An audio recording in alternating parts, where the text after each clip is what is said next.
ശാസ്ത്രീയമായിട്ട് പഠിച്ചിട്ടുള്ള ഇതുകൾ നോക്കുമ്പോൾ റോബോട്ടിക് സർജറിയിൽ രണ്ടോ മൂന്നോ അഡ്വാൻറ്റേജ് ഉണ്ട് ക്യാൻസർ.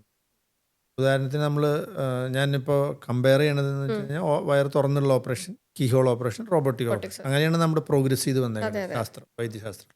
അപ്പോൾ അതിൽ വയർ തുറന്നുള്ള ഓപ്പറേഷന് നമ്മുടെ രക്തം കൂടുതൽ പോകുന്നു. കാരണം വയർ ഓപ്പൺ ചെയ്യണു, മുറിവ് വലുതാണ്, വയറിൻ്റെ ഉള്ളിലുള്ള നമ്മൾ കയ്യോടെ തൊടുന്നതും മുറിക്കുന്നതും ഒക്കെ ഉം. വലിയ ഇൻസ്ട്രുമെൻറ്റ്സ് കൊണ്ടാണ്. കീഹോൾ സർജറി ആകുമ്പോഴേക്കും അത് വളരെയധികം രക്തം പോകാനുള്ള സാധ്യതകൾ കുറേ കൂടി കുറയും.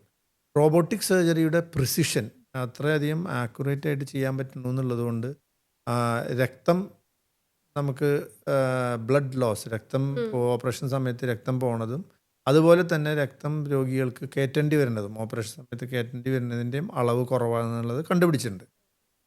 പിന്നെയുള്ളത് നമ്മൾ പ്രത്യേകിച്ചും ക്യാൻസർ ഓപ്പറേഷനുകൾ നോക്കുമ്പോൾ ക്യാൻസറിൻ്റെ മുഴ മാത്രം എടുത്ത് മാറ്റിയാൽ പോരാ. ഇത് ബാധിക്കാൻ സാധ്യതയുള്ള കഴലകൾ, ആ ആ. കുടലിനോട് അടുത്ത് ചേർന്നിരിക്കുന്ന ആ അവയവങ്ങളുടെ ഈ രക്തക്കുഴലുകൾ, ഇതെല്ലാം ഒരുമിച്ച് ഒറ്റ ബൾക്കായിട്ട് ഒരുമിച്ചെടുത്ത് മാറ്റണം. കഷ്ണം കഷ്ണമായിട്ട് എടുത്ത് മാറ്റി കഴിഞ്ഞാൽ ക്യാൻസർ സർജറിക്ക് ഗുണം കിട്ടില്ല. സക്സ്. അതെ. അപ്പം അങ്ങനെയുള്ള സിറ്റുവേഷനിൽ ഈ കൂടുതൽ കടലകൾ നമുക്ക് ഈ റോബോട്ടിക് സർജറി വഴി ഓപ്പറേഷൻ ചെയ്യുമ്പോൾ കൂടുതൽ എടുക്കാൻ പറ്റും. കാരണം അതിൻ്റെ കാഴ്ച കൂടുതൽ ബെറ്ററാണ്. നമ്മൾ കീ ഹോൾ സർജറിയേക്കാളും വളരെ ബെറ്റർ ആയിട്ടുള്ള കാഴ്ചയാണ്. കാരണം അതിൻ്റെ ക്യാമറ സിസ്റ്റം ബെറ്ററാണ്. നമ്മൾ കണ്ണുകൊണ്ട് കാണുന്നേക്കാൾ ഒരു 20-30 തവണ വലുതായിട്ട് കാണും.